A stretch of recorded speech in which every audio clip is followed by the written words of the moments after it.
لیکن ہماری یہ لائٹ جو ہے انہوں نے ہماری زندگی بدل دی ہے. ہم لوگ جو 7 بجے 6 بجے سونے والے لوگ جو 100 سال پہلے سوتے تھے وہ آج رات 2 4 4 بجے تک جاگتے ہیں روشنی کی وجہ سے. صبح کی جو ہوا ہے اس پہ میڈیکل ریسرچ ہوئی ہے اور کہتے ہیں باد صبا کا نام آپ نے سنا ہوگا, شاعر بھی ہمارے اس کو یوز کرتے ہیں, لیکن باد صبا میں ہائیسٹ پرپورشن آف اوزون ہوتی ہے اور صبح 8-9 بجے تک سورج کی یو وی ریز اس اوزون کو ختم کر دیتی ہیں. اگر کیوں کہتے تھے بچپن میں سنا ہوا ہے کہ جی صبح کی واک بہت اچھی ہوتی ہے, صبح چہل قدمی کیا کرو. وجہ یہ ہے کہ فجر کی نماز مسجد میں جب پڑھنے جا رہے ہیں, آپ چہل قدمی کرتے ہوئے جا رہے ہیں, واپس آ رہے ہیں, آپ کے ارد گرد ہوا میں اوزون ہے جو آپ کے جسم کو فائدہ دے رہی ہے. 8-9 بجے تک اوزون ختم ہو جانا ہے. اب اگلی صبح آئے گی اور اس وقت ہم سوئے ہوئے ہوں گے. سائیکولوجیکل بینیفٹس بہت سارے نماز کے ہیں, چونکہ زندگی میں ٹینشنز پریشانیاں ہم سب کے ساتھ لگی ہوئی ہیں, جس کے ساتھ پیٹ ہے اس کے ساتھ پریشانی بھی ہے.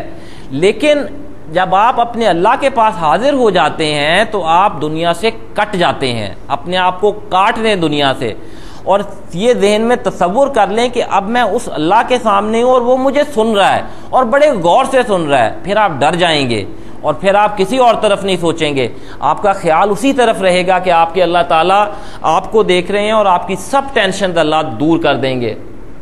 آپ کے دماغ کو ریسٹ مل جائے گی. یہ کچھ پوسچرز ہیں جو نماز میں آپ اڈاپٹ کرتے ہیں. بریفلی ان پوسچرز کے بارے میں بات کروں گا. یہ سلائیڈز کو ہم آگے لے جاتے ہیں. پہلا پوسچر, آپ نے جب اللہ اکبر کہہ دیا اور اس کے بعد آپ قیام کی پوزیشن میں آ گئے تو اب آپ سیدھا کھڑے ہیں, آپ کا دایاں ہاتھ آپ نے اوپر رکھا ہوا ہے, اور اب اس میں تھوڑے تھوڑے ویریشنز ہیں. آپ افریقہ کے مسلمانوں کو دیکھیں, وہ تھوڑا سا مختلف طریقہ استعمال کر سکتے ہیں. ہمارے ہاں بھی ویریشنز ہیں, ہم ان مائنر ویریشنز میں نہیں جائیں گے. لیکن آپ سیدھے کھڑے ہیں تو آپ کی باڈی کا جو خون ہے وہ نیچے ٹانگوں کی طرف اس کی پولنگ ہونی شروع ہو جائے گی, اور یہ جو آپ کی لیگ وینز ہیں ان میں بلڈ نیچے چلا جائے گا. چونکہ آپ سٹینڈ سٹل کھڑے ہیں, خون نیچے جا رہا ہے. آپ اس پوزیشن میں کھڑے ہوئے, ساتھ ہی آپ نے جب ہاتھ ایسے پکڑا ہے تو آپ کا یہ جو رائٹ انگوٹھا ہوتا ہے یہ آپ کے لیفٹ ہاتھ کی اس جگہ پہ آ جاتا ہے. یہاں پہ آپ کی ریڈیل آرٹری جا رہی ہے. یہ ریڈیل آرٹری ہارٹ سے ڈائریکٹلی کنیکٹڈ ہے یہاں سے, کیونکہ آپ کے ہارٹ لیفٹ سائڈ پہ ہے اور لیفٹ سائڈ سے ہی سپلائی آ رہی ہوتی ہے, زیادہ پریشر لیفٹ پہ ہوتا ہے, تو آپ اس کے اوپر ہاتھ رکھا ہوا ہے. اب اس سے کیا فرق پڑتا ہے یہ ابھی سائنس کو نہیں پتا ہے, لیکن یقیناً اس سے بھی کوئی فرق پڑتا ہوگا. قیام کے بعد آپ رکوع میں چلے گئے. اب رکوع ایک بہت اہم پوسچر ہے اگر ہم رکوع کو پراپرلی کریں. پراپر رکوع میں آپ دیکھیں گے کہ جو سنت کے طریقے میں ہے کہ آپ کے بازو سیدھے ہونے چاہیے, بازو ایسے بینڈ نہیں کر دینے ہیں. دوسری بات یہ ہے کہ آپ کی کمر جو ہے وہ سٹریٹ ہونی چاہیے بالکل. اکثر ٹھیک ہے اگر کسی تکلیف کی وجہ سے, کمر کی بیماری کی وجہ سے نہیں بینڈ ہو سکتے ہیں وہ ڈیفرنٹ بات ہے, لیکن اگر ہم ہو سکتے ہیں تو ہمیں پوری طرح سے اپنی کمر کو سٹریٹ بینڈ کرنا ہے. اپنے سر کو ایسے نہیں جھکانا ہے, سر کو بھی سٹریٹ رکھنا ہے. جب آپ یہ ساری چیزیں کرتے ہیں تو اس کی وجہ سے آپ کی باڈی کی جو بیک بون ہے اس کے اوپر بہت اچھے اثرات پڑتے ہیں. اور دیکھا گیا ہے کہ درد ری, جس کو شیاٹکا بولتے ہیں, بہت عام ہے, کمر کا عام بیک ایک, یہ سب درد ختم ہو جاتے ہیں اگر پراپر رکوع کیا جائے.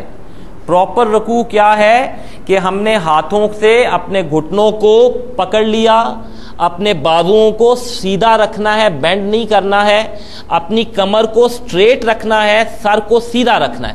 یہ یوں سٹریٹ ہوگا اور آپ یہ کر کے دیکھیں گے تو آپ کو فیل ہوگا کہ میری کمر ایسے سٹریچ ہو رہی ہے.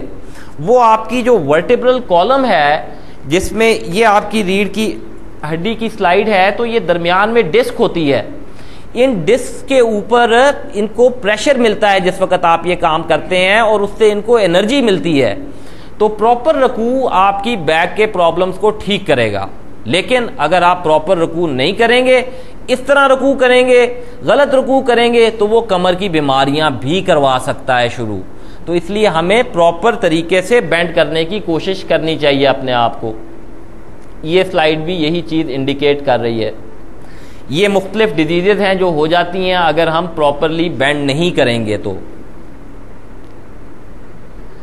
دوسری چیز، رکوع میں جب آپ جاتے ہیں تو آپ کے جو گردے ہیں وہ اس جگہ پہ ہیں. اب گردے بھی پچھلی طرف سے اس کو بونز پریس کرتی ہیں اور گردہ ویسے ایسے کھڑا ہوا ہے، یہ سیدھا ایسے گردہ کھڑے ہیں. آپ رکوع میں چلے گئے تو گردہ ایسے ہو گیا. جب وہ ایسے ہو گیا تو اس کی بلڈ سرکولیشن چینج ہو گئی اور گردوں کے لیے بہت بینیفیشل ہے رکوع کا پوسچر. پھر یہ بھی ہے کہ آپ رکوع میں کیا 3 دفعہ سبحان ربی العظیم پڑھتے ہیں یا 5 دفعہ پڑھتے ہیں یا 7 دفعہ پڑھتے ہیں یا اس سے بھی زیادہ پڑھتے ہیں.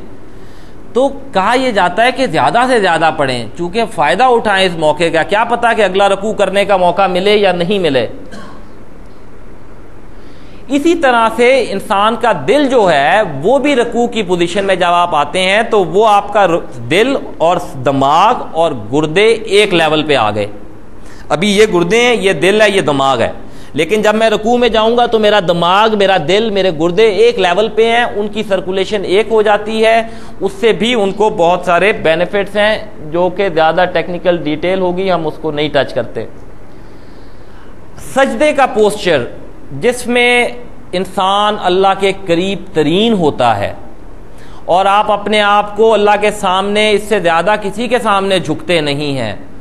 اس کے دینی فوائد تو بے انتہا ہیں لیکن اس کے فزیکل بینیفٹس بھی ہیں اور اس پہ ہم نے خود یہاں پہ اپنے اسلام آباد میں ریسرچ کی اور بڑی انٹرسٹنگ فائنڈنگز تھیں.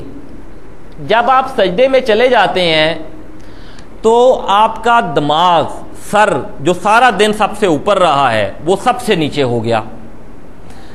برین کا بلڈ فلو بڑھ جاتا ہے اور برین کو بلڈ دے رہی ہیں یہ 2 آرٹریز، کیروٹیڈ آرٹریز، یہ جا رہی ہیں یہاں پہ. ہم نے یہ کیروٹیڈ آرٹریز کا بلڈ فلو میئر کیا سجدے کی حالت میں لوگوں کا کہ نماز میں سجدے میں کیا ہے، تو دیکھا کہ 13 سے 17% انکریز ہو گیا تھا بلڈ فلو دماغ کا سجدے میں، پہلے سجدے میں. اب آپ پہلے سجدے سے باہر آئے اور جلسہ میں بیٹھے اور پھر دوسرے سجدے میں چلے گئے. لیکن ہم جاہل کیا کرتے ہیں کہ ہم جلسہ میں رکتے نہیں ہیں، بس ایسے آئے اور ٹھک اندر واپس چلے گئے. حالانکہ آپ جانتے ہیں جلسہ میں دعائیں ہیں جو رسول پاک صلی اللہ علیہ وسلم پڑھا کرتے تھے، اس میں اگر آپ توقف کریں تو کیا ہوگا. آپ جب پہلے سجدے سے واپس آ کے جلسہ میں بیٹھے تو آپ کی یہ دونوں ٹانگیں آپس میں پریس ہو گئیں اس طریقے سے. پورے دن آپ نے یہ ٹانگیں ایسے پریس نہیں کی تھی کسی بھی ٹائم کے اوپر، اور اس پریشر کی وجہ سے جو اس ٹانگوں میں بلڈ تھا وہ یہاں سے سکویز ہو کے اوپر کی باڈی پہ چلا گیا. آپ بیٹھے ہوئے ہیں جلسہ میں اور اب آپ دوسرے سجدے میں چلے جاتے ہیں.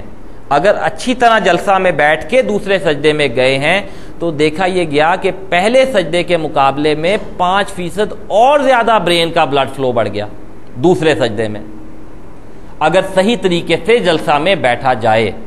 سنت بھی پوری ہو گئی، ہمیں اس کا فزیکل بینیفٹ بھی مل گیا. اور جب آپ دن میں 5 دفعہ نماز پڑھ رہے ہیں، اگر صرف فرض بھی گن لیں تو 17 فرض تو ہیں نا، تو آپ 34 سجدے تو کر رہے ہیں دن کے اندر. تو 34 سجدے بار بار جب آپ کریں گے تو اس سے آپ کی یہ آرٹریز جب بار بار ان کو پریشر انکریز ملے گا تو کیا ہوگا کہ ان کی اسٹرینتھ بڑھ جائے گی. دیکھا یہ گیا ہے کہ ریگولر نماز پڑھنے والے جو بزرگ ہیں ہمارے، ان میں برین ہیمریج کم ہوتا ہے، ان میں فالج کے حملے کے چانسز کم ہیں، ان میں دماغ میں بھولنے کی جو عمر کے ساتھ ایک عادت ہو جاتا ہے، بڑھاپے کے ساتھ چیزیں بھولتی ہیں. ریگولر نمازیوں کو بہت کم چیزیں بھولتی ہیں، ان کی یادداشت دوسروں سے تیز ہوتی ہے. کیوں؟ چونکہ سجدے میں وہ اپنے برین کا بلڈ فلو سارا دن انکریز کرتے رہتے ہیں. اور یہ بھی اللہ تعالیٰ نے ہمیں سجدہ اس لیے بتایا، اللہ کو شوق نہیں ہے ہمارے سجدوں کا، انہیں کوئی فائدہ نہیں ہے، ہمارے سجدوں کی کوئی ضرورت نہیں ہے. ہمارے بینیفٹ، ہمارے فائدے کے لیے انہوں نے ہمیں کہا کہ آپ اس طرح سے سجدہ کریں.